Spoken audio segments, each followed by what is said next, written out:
Welcome to the Fane of Fantasy. In today's video, I want to talk about adding water to your fantasy map. In my opinion, water has a big impact on maps, and it matters a great deal how it's laid out. For a start though, I will include a brief word on islands right after this.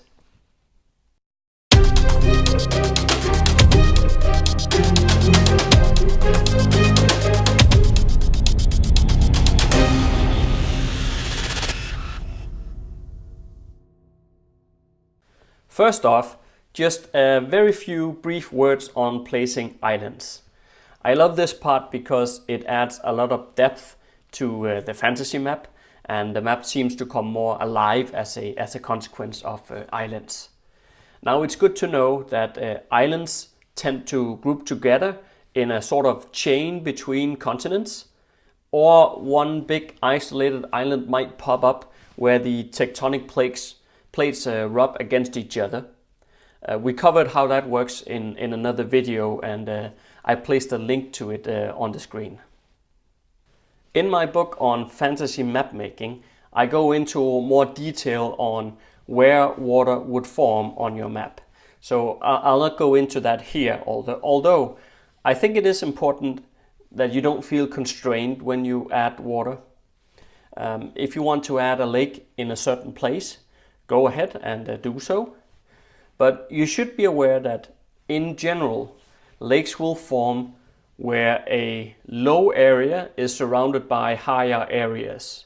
And for the record, these higher areas could only be a difference of 100 feet in height over the distance. Also, lakes will usually have a river that connects it to the sea, otherwise it would become stagnant.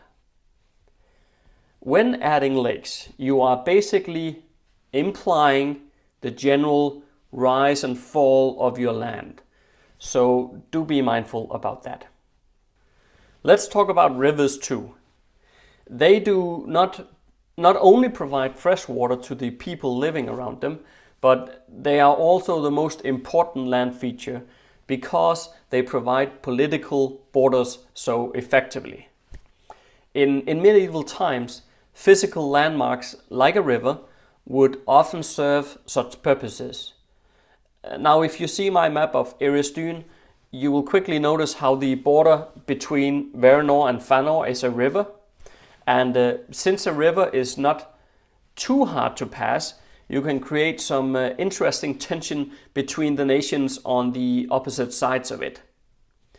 In the Keystone Bone trilogy, Varanor and Fanor have very different religious beliefs, which puts them in conflict. The path of a river is always determined by the height of the terrain, and they flow downward from mountains and will generally head towards the sea.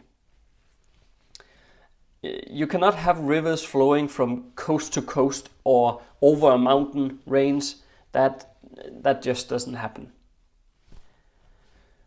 Where you have included a lake at the bottom of a mountain, you will want to make sure that the river flowing down from the mountain connects to it. Essentially, rivers feed lakes, which in turn drain out at their lowest side and form a new river. So, since it is the lowest point that drains out, there will only be one river leaving a lake, not several. So anchor all your rivers with a realistic starting point, like a mountain, hills, or a lake, and avoid having rivers going off in all kinds of different random directions. I hope this video gave you some perspective on your fantasy map making, or simply some new ideas.